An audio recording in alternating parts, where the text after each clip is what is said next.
आज के दिन मेरे जिम्मेदारी में से दो चीज़ें, एक जो है मैं कर्नाटका स्टेट एडवोकेट्स कर्नाटका बार काउंसिल्स में इलेक्शन जीता हूँ। उसके तय जो है मैं कर्नाटक वक्फ बोर्ड का मेंबर हूँ और फ़िलहाल जो है फाइनेंस कमेटी का चेयरमैन हूँ। तो मुझे आज एक वैलिडिटी फंक्शन में यहाँ आना हुआ।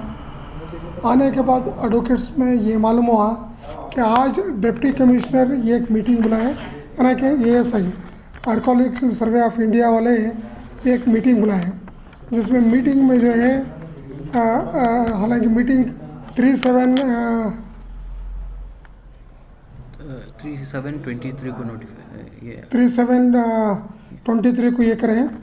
इसमें जो है नोटिस में जो है ये जितने 10 सब्जेक्ट्स को जो है डिस्कशन करने का है, बल्कि आर्कोलॉजिकल सर्वे ऑफ इंडिया वाले उनको रिक्वेस्ट कर लिए तो डिप्टी कमिश्नर एक नोटिस जारी किए। लेकिन नोटिस इसमें मैं आप लोगों को नज़र में लाना चाहता हूँ, ये नोटिस में जो है सभा सूचना पत्र बोल के लिखे, लेकिन किसको इनवाइट कर रहे हैं और किस सब्जेक्ट को किनको कनेक्टेड है और कौन इसमें आना चाहिए, ये सब्जेक्ट बिल्कुल it is not to addressed. सिर्फ जो है सभा सूचना पत्र बोल के मैं इस आप लोगों के सामने ये बात रखना चाह रहा हूँ। इसमें जो है थर्ड सब्जेक्ट उसमें ये इतने अहम और इम्पोर्टेंट विजयपुर के लिए है, वो सब्जेक्ट एक सब्जेक्ट को मैं आप लोगों के सामने बात करना चाहता हूँ। वो सब्जेक्ट इसमें जो है ये मीटिंग जो है नोटिस में जो है थर्ड सब्जेक्ट है। ये third subject which is connected ये वक्फ इदारे के लिए कनेक्टेड है। इसमें जो है ಭೂ ಕಂದಾಯ ದಾಖಲೆಗಳಲ್ಲಿ ಯಾವುದೇ ಪುರಾವೆ ಇಲ್ಲದೆ ಅಕ್ರಮವಾಗಿ ವಕ್ಫ್ ಬೋರ್ಡ್ ಹೆಸರು ಸೇರಿಸುವುದನ್ನು ಕಡಿಮೆಗೊಳಿಸಿ ಮೂಲ ದಾಖಲೆಯ ಪ್ರಕಾರ ಭಾರತೀಯ ಪೌರತ್ವ इलाके ಹೆಸರನ್ನು ಸೇರಿಸುವ ಕುರಿತು ಬಲೆ। तो इस सब्जेक्ट्स को जो डिस्कशन करने के वास्ते ये मीटिंग बुलाया गया। लेकिन ये मैं इसमें ज़रा डिसेक्ट करके बोलना चाहता हूँ। इसमें क्या लिखे बोले तो ಯಾವುದೇ ಪುರಾವೆ ಇಲ್ಲದೆ ಅಕ್ರಮವಾಗಿ ವಕ್ಫ್ ಬೋರ್ಡ್ ಹೆಸರು ಸೇರಿಸಿರುವುದನ್ನು ಕಡಿಮೆಗೊಳಿಸಿ ಮೂಲ ದಾಖಲೆ प्रकार बोल के लिखे। मैं ये कॉमन ये जैसा जो है इंडिया में है कि हर प्रॉपर्टी जितने भी हुए गेजेट नोटिफिकेशन होने के बाद ही वक्फ में जो है नाम आता है। जब तक गेजेट नोटिफिकेशन ना हो जब तक जो है वो नाम वक्फ बोर्ड के नाम पे नहीं आती। तो यहाँ पे जो लिखे हैं ಯಾವುದೇ ಪುರಾವೆಗಳಿಲ್ಲದೆ मतलब विदाउट एनी डॉक्यूमेंट्री एविडेंस जो नाम आया वक्फ बोर्ड का उनको निकालने के बारे में बोले। लेकिन ऐसी कोई ये नहीं है, कोई प्रॉपर्टी वक्फ बोर्ड पे नहीं है जिसमें गेजेट नोटिफिकेशन होए बगैर है। सो गेजेट नोटिफिकेशन होने के बाद ही प्रॉपर्टी पूरे प्रॉपर्टी है। एक और एक मोस्ट इम्पॉर्टेंट क्या बात है बोले तो सुप्रीम कोर्ट का फैसला है वंस में वक्फ ऑलवेज वक्फ। मतलब ये एक बार गेजेट नोटिफिकेशन में ऑब्जेक्शंस कॉल करने के बाद वो जो है वक्फ प्रॉपर्टी बोल के गेजेट नोटिफाई हो गया, इट इज़ ऑलवेज है वक्फ प्रॉपर्टी। तो सिर्फ एक डिप्टी कमिश्नर के पास मीटिंग बुलाकर उसमें जो है उन्होंने डिसीजन लेके वो नाम कम करने नहीं होता। और इससे ज़्यादा मैं ये है इस बात में मैं अहमत देना चाह रहा हूँ कि इसमें जो है हमें ऑलवेज ए बेनिफिशियरी बोलते हैं। जब हमारे सब्जेक्ट किसी फोरम में डिस्कशन आता, कोई कोर्ट ऑफ लॉ में डिस्कशन आ, तो हमारे को as a matter of natural justice हमारे को जो है एक अपॉर्चुनिटी देना चाहिए कि हमारे वक्फ ऑफिसर को बोलना चाहिए और सेंट्रल वक्फ की इतला करना भाई आपके सब्जेक्ट में आपके वो प्रॉपर्टी नाम कम करने के लिए एक सब्जेक्ट रखा गया। आपके पास क्या डॉक्यूमेंट्री एविडेंस है और जिस बुनियाद पे आपका नाम इसमें जो है दाखिल हुआ है वो लेके आप आना चाहिए। आके उसके ऊपर हम डिस्कशन करेंगे, उसके ऊपर हम कंक्लूजन लेंगे बोल के एक नोटिस देना चाहते। आज जो मीटिंग थी मैं अभी सुना है कि मीटिंग पोस्टपोन हुई, लेकिन जो पोस्टपोन होने से इम्पॉर्टेंट ये है कि हमारे को इत्तला करे बगैर, हमारे को जो है इंटीमेशन के बगैर, हमारे ऑफिसर को इंटीमेशन के बगैर, हमारे ऑफिस के इंटीमेशन बगैर ये मीटिंग बुलाया गया। मैं इस आप लोगों के ज़रिए मैं deputy commissioner archaeology survey of India वाले से गुजारिश करता हूँ, रिक्वेस्ट करता हूँ, जब भी कोई बात हमारे वक्फ बोर्ड के जो है टच होने की अगर सब्जेक्ट है हमारे डिपार्टमेंट को बुलाइए, हमारे डॉक्यूमेंट्स को कॉल करिए। उसके बाद लीगल कंसेप्ट क्या है, एक एक सब्जेक्ट कौन से कोर्ट ऑफ लॉ में है, कहाँ पे है, वो जो है what is the present status, वो प्रेजेंट स्टेटस का ये कॉलम बनाए मैं आपको, और हमारा प्रॉपर्टी कैसा आया बोल के बनाए, सिर्फ ऐसे मीटिंग का नोटिस लगा देना, ये मेरे अपने तौर पे जो है इट इज़ नॉट दस जस्टिफाइड। और आर्कोलॉजी डिपार्टमेंट वाले एक नोटिस लेटर देते जिसमें भी जो है उन्हें मीटिंग बुलाओ बोल के रिक्वेस्ट करते। इसके बजाय कौन सी प्रॉपर्टी है, कौन से डॉक्यूमेंटेशन पर हमारे नाम पे आए, कितने सालों से हमारे नाम पे आए, हम क्या बोल के उसको एंटरटेन करने चाहिए, हमारे what are the rights accrued by virtue of the name entered in the register बोलने के ये पूरी चीज़ें कॉलम बना के प्रेजेंट करें तो डिप्टी कमिश्नर हो या गवर्नमेंट को कोई डिसीजन लेना होता। इस लिहाज से आइंदा कभी भी, आज तो हो सकता है कि मिनिस्टर साहब भी बात करें या डिपार्टमेंट को क्या सुने आ रहा है कि भाई कि नेक्स्ट मीटिंग पोस्टपोन करें बोल के, और पोस्टपोन मीटिंग में भी जो है इतला करे बगैर नहीं करना चाहिए। इतला करके as a matter of natural justice adjudication democratic concept में जो है कॉन्स्टिट्यूशनल राइट्स क्या है वो कॉन्स्टिट्यूशनल राइट्स प्रोटेक्ट करके ये मीटिंग बुलाना बल्कि मेरी ये गुजारिश। तो आपने क्या डिप्टी कमिश्नर साहब से रुजू किया, इतला मुलाकात की? नहीं, ऐसा ये जो है देर दो चीज़ें, कोई चीज़ हमारे पास आती तो पहले हमारे डिपार्टमेंट, हमारे ऑफिसर, हमारे मिनिस्टर तक पहुंचाना चाहिए, क्योंकि मैं यानी इंडिविजुअल कैपेसिटी मैं डिप्टी कमिश्नर के जाने के बजाय CEO PS to the minister और जनाब जमीर अहमद खान साहब जब वो वक्त मिनिस्टर हैं उनको जो है मैं फ़ौरन ही इतला करा। मेरे भाई एक सोशल मीडिया वाले भी थे, मैं वहाँ बैठ दिया कि भाई इस तरह जो है अननेचुरल हो रहा चाहिए, नेचुरल जस्टिस वगैरह मैं इतला करा गवर्नमेंट लेवल पे, मैं जहाँ समझा कि मीटिंग अर्जेंट हुई। तो ये सिर्फ बीजापुर डिस्ट्रिक्ट के लिए हो रहा है या पूरे कर्नाटक में ये मुहिम चली है? नहीं, मुहिम बात हो तो कोई वर्च्यू ऑफ कोई सर्कुलर से आर्कोलॉजिकल सर्वे ऑफ इंडिया से कोई और ये एक कॉमन सर्कुलर करके इंटायर स्टेट में जो है करना बोल के जो हुए तो उसको जो है एक पूरे इसमें हो रहा बोल के, लेकिन मेरे नज़र में हो सकता मुझे मालूम नहीं और चीज़ में, लेकिन मुझे जो है ये बात इसी बीजापुर में से समझ में आ रही। तो अभी आप कह रहे हैं कि मीटिंग पोस्टपोन हुई है, तो नेक्स्ट मीटिंग से पहले ही आप कुछ कानूनी दौपेच कर सकते हैं? नहीं, इसमें जो है कानूनी बात बिल्कुल रहती, क्योंकि कभी जो है टाइटल की बात आती, मतलब ओनरशिप की बात आती, ऑटोमेटिकली जो है कानून की बात आती। अभी तक हमारे को किस चीज़ पे जो है हमारी प्रॉपर्टी को निकलना चाहिए हमारे सामने नहीं। It's just a discussion, meeting जो है डिस्कशन के बुलाए गए, लिहाजा जो है हम जब भी मीटिंग बुलाएंगे, जब भी गवर्नमेंट जो है हमारे को कॉल करेंगे, हमारे ऑफिसर्स रहेंगे, हमारे जो है रिप्रेजेंटेटिव आएंगे, लीगल टीम आएंगे, हम उनके सामने पेश करेंगे, हमारा क्लेम रखेंगे। सर, वक्त प्रॉपर्टी जो है, जब तारीखी शहर बीजापुर है, यहाँ पर ज़्यादा से ज़्यादा वक्त प्रॉपर्टी है और काफ़ी इंक्रोचमेंट भी है। इसके ताल्लुक से हमने भी कई मरतबा अथॉरिटी से या चेयरमैन से भी गुफ्तगू किए हैं, बातचीत किए हैं, लेकिन कोई एक्शन नहीं हो रहा है। तो वक्फ बोर्ड वक्त पर क्यों नहीं जागती? बिल्कुल आपका पूछना बहुत बराबर है, क्योंकि जो है जनरलाइज और जो लीगल में जो है फ़र्क होती है। क्योंकि आज अगर मेरे घर के लिए कोई लाना बोले तो अगर मैं डिसाइड कर दिया तो जाके मैं लेके आ सकता हूँ। जब अगर कोई ऑफिस की बात आई, कोई डिपार्टमेंट की बात है, इट्स लिए प्रोसेस रहती है, मतलब जो है वो हर चीज़ जो है प्रोसीजरल एस्पेक्ट में करे जाता है। हो सकता है जो प्रोसीजरल एस्पेक्ट जो अडॉप्ट करते हैं लोगों के नज़रों में जो है देरी हो रही कि जो है बराबर जो है वक्फ बोर्ड रिस्पॉन्स नहीं दे रहे, लेकिन जो प्रोसेस है वो प्रोसेस के लिए बहुत इंपॉर्टेंट है। अगर प्रोसेस नहीं रहे तो भी जुडिशनल अथॉरिटी पे हमारे केसेस जो डिसमिस होने के रहते, लिहाजा जो भी कानूनन बात आई, जहाँ भी हक की बात आई, हम सेंट्रल ऑफिस में, हम सेंट्रल वहाँ पे जो बोर्ड मीटिंग में हम पूरे तवज्जो के साथ वो सब्जेक्ट्स को चैलेंज करें, कोर्ट ऑफ मार्क तक लेके गए। अब बीजापुर के कई शाही इमारत ऐसे हैं जहाँ पर वक्त प्रॉपर्टी का भी बोर्ड लगा हुआ है, आर्कियोलॉजिकल सर्वे ऑफ इंडिया का भी बोर्ड लगा हुआ है। तो ये प्रॉपर्टी या आर्कियोलॉजिकल सर्वे ऑफ इंडिया की है या वक्त की है, समझ में नहीं आता। नहीं, बिल्कुल ये भी पूछना ज़रूरी है, क्योंकि जो है हमारी ऐसी जो है कंसेप्ट बीजापुर में है कि जितने भी जो मस्जिदात हैं, जितने भी हैं, उस ज़माने में आर्कियोलॉजिकल डिपार्टमेंट को वो जो है ले लिए हैं। मतलब जो भी जो पहले भी जो प्रॉपर्टी बनी थी वो जो है आर्कियोलॉजिकल डिपार्टमेंट में लिए। आर्कियोलॉजिकल डिपार्टमेंट से जो है जहाँ हमारी जो है राइट्स हैं वो वक्फ बोर्ड के हिसाब से जो है वक्त पे नाम पे जो है हो गई। और कुछ है जहाँ से जो है 49 सब्जेक्ट्स आज भी जो है हमारे उनके बीच में डिस्कशन करके डॉक्यूमेंट्री एविडेंस पे तय होना है। उसमें जो है 24 सब्जेक्ट्स 43 टोटल इंस्टीट्यूट 40 इंस्टीट्यूशन और 24 जो है अभी डिसाइडेड है। अभी जो है मेरे ख्याल से 43-46% है।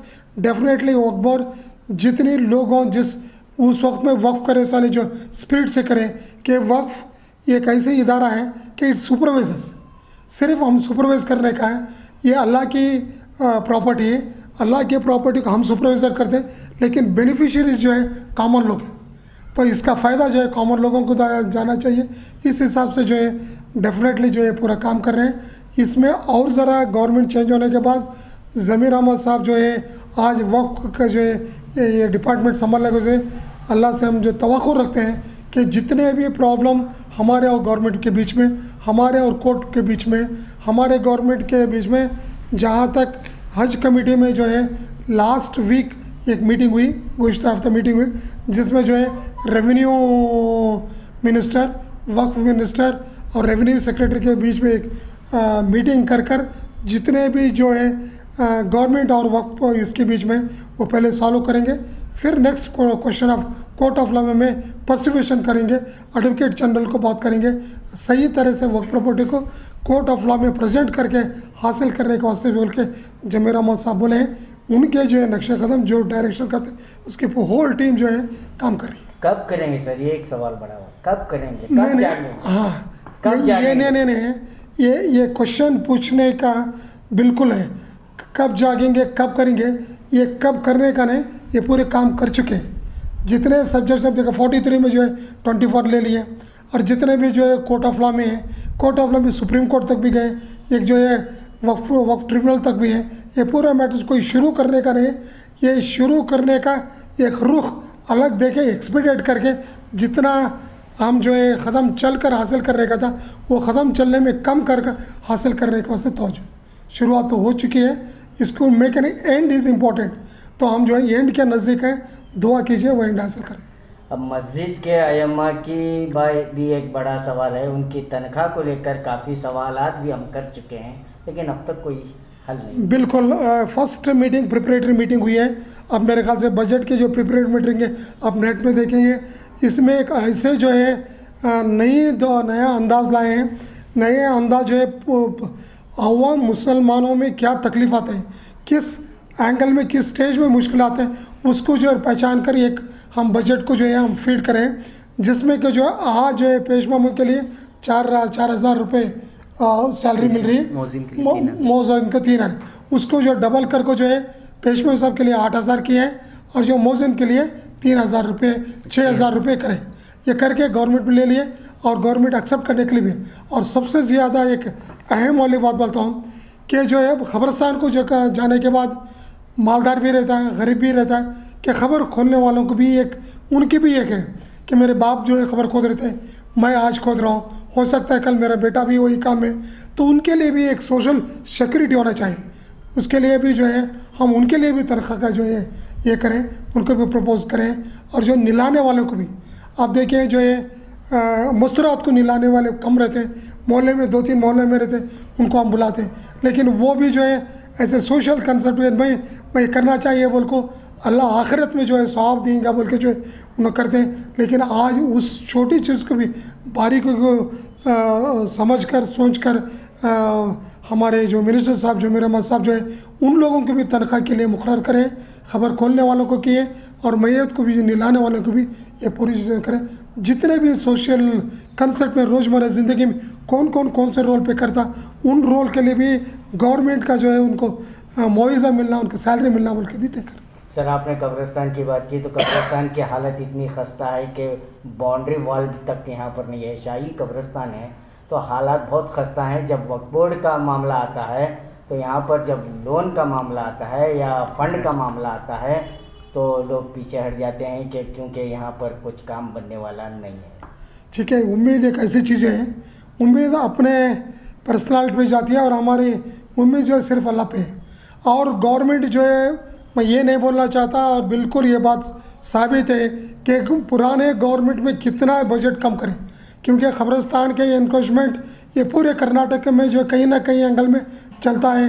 कोई ना कोई जो हमारे लोग भी एनक्रोच करते हैं, कोई और लोग भी एनक्रोच करते हैं। इसके लिए इस बार जो है गुज़िश्ता बार जो बजट दिए थे उसके 4 गुना ज़्यादा करें, और उसके वास्ते ये NRI में भी लिए हैं कि जो है ये पंचायत राज एक्ट में भी जो है खबरस्तान को, जहाँ छोटे गांव हैं, आपको तो बीजापुर डिस्ट्रिक्ट में आपको तो अल्लाह इतना नवाजा कि भाई जगह कोई कमी नहीं, सिर्फ प्रोटेक्शन की बात है। हमारे तरफ तो जगह की बात है, छोटे छोटे क्या है जहाँ पे खबरस्तान नहीं है। तो इस बार खबरस्तान के लिए, खबरस्तान प्रोटेक्शन लिए भी 4 गुना लास्ट टाइम जितना बजट दी उससे ज़्यादा करें। शादी हाल को आप इतना बजट देते हैं, कब्रस्तान की बाउंड्री लाइन के लिए आप क्यों बजट पर आप? बिल्कुल उसके लिए भी बजट दिए। वही ये बोल रहा हूँ कि इस गवर्नमेंट में जो प्रिपरेटरी मीटिंग हुई उसमें 4 गुना 4% ज़्यादा करें, मतलब 4 टाइम्स, नॉट परसेंट, 4 टाइम्स जो है ज़्यादा करें। इंशाल्लाह इस बार जो है ज़्यादा से ज़्यादा बजट आएंगे। कर्नाटक स्टेट वक्फ बोर्ड के चेयरमैन शाफी साहब सुना है कि इस्तीफ़ा देने वाले हैं।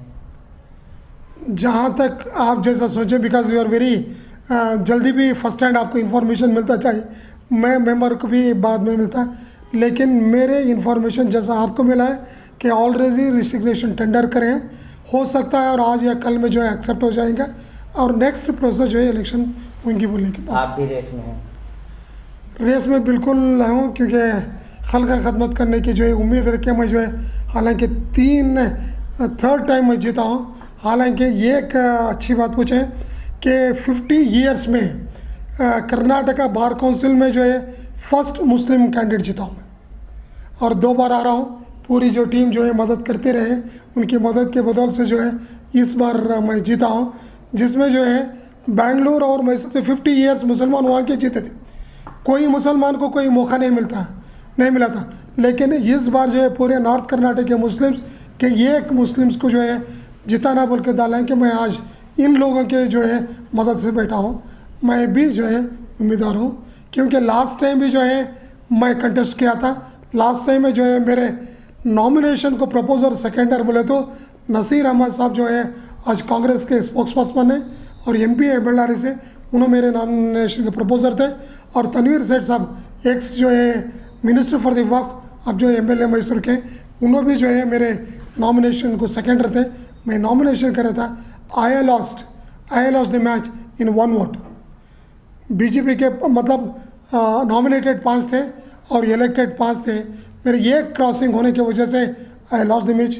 अल्लाह से तवक्कुल रखता हूँ कि इस बार कांग्रेस गवर्नमेंट आने की वजह से, और आप लोग नॉर्थ कर्नाटक को अभी तक नहीं मिला कि प्रशासन के बोर्ड की चेयरमैनशिप, हालांकि 80% ऑफ प्रॉपर्टी नॉर्थ कर्नाटक में। मैं जिस एरिया में जो प्रॉपर्टी है, जिस एरिया में रेवेन्यू आ रहा है, उसको जो एक आध बार भी 50 साल में भी मौका नहीं दिया, तो कहीं ना कहीं जो है नॉर्थ कर्नाटक को आप नेगलेक्ट करें। एक तो हर बजट में हमारे कम देते हैं, और हर एक जब भी जो है पावर मिलना चाहिए, मिनिस्ट्री मिलना चाहिए, हमारे को कम होता रहता है। लिहाजा मैं आपके ज़रिए पूरे जो है आज के चीफ मिनिस्टर साहब सिद्धरामैया साहब और बोर्ड के जो है हमारे वक्फ बोर्ड के जो है मिनिस्टर साहब जमीर अहमद साहब, इनको रिक्वेस्ट करता हूँ आप लोगों के ज़रिए कि नॉर्थ कर्नाटक को एटलीस्ट एक बार मौका दिए। कम से कम तो अब तो 4 साल गए, अभी जो है बचा हुआ है कि 1 साल 6 महीने, कम से कम as a matter of natural justice कि इतनी आवाम, इतनी प्रॉपर्टी जो नॉर्थ कर्नाटक है उनको एक आध बार रिप्रेजेंटेशन दे के आप हम जो है पूरे लोगों को जो है हम अपॉर्चुनिटी दिए बोलने का जो है एक क्रेडिबिलिटी आप हासिल करना, इस ज़रा मैं उनको रिक्वेस्ट करता हूँ। डिस्ट्रिक्ट चेयरमैन का इंतखाब कब होगा? इंशाअल्लाह, क्योंकि आप बिल्कुल अच्छी बात करके, जो टफ चीज़ होती उसको देर होती है, क्योंकि आपका पूछने का पिछले अंदाज ठीक है, क्योंकि इसमें जो है लास्ट टाइम जो है BJP गवर्नमेंट थी, कांग्रेस के जो है हम मेंबर थे, इसमें हमारे और इसके बीच में बोल के जो है बहुत से चीज़ों में जो है हम इमीडिएटली हम डिसीजन नहीं ले सके। इस बार डेफिनेटली एक ही गवर्नमेंट और जो है पूरी तरह से लिबर्टी जो है वक्फ बोर्ड को देते हैं, हम इमीडिएटली डिसीजन लेंगे। सर आपका नाम बताइए। मैं आसिफ अली शेख हुसैन हूँ, मैं कोप्पल के रहने वाला हूँ। मैं स्टेट बार काउंसिल का इलेक्टेड मेंबर हूँ। इलेक्टेड मेंबर होने के नाते मैं वक्फ बोर्ड का मेंबर हूँ। अब जो है लास्ट टाइम जो है कर्नाटक बार काउंसिल में जो है एनरोलमेंट कमेटी का चेयरमैन था। आज जो है वक्फ बोर्ड में जो है finance administration and recruitment committee का चेयरमैन। Thank you. जुड़े रहिएगा आपके अपने चैनल बीजापुर समय के साथ।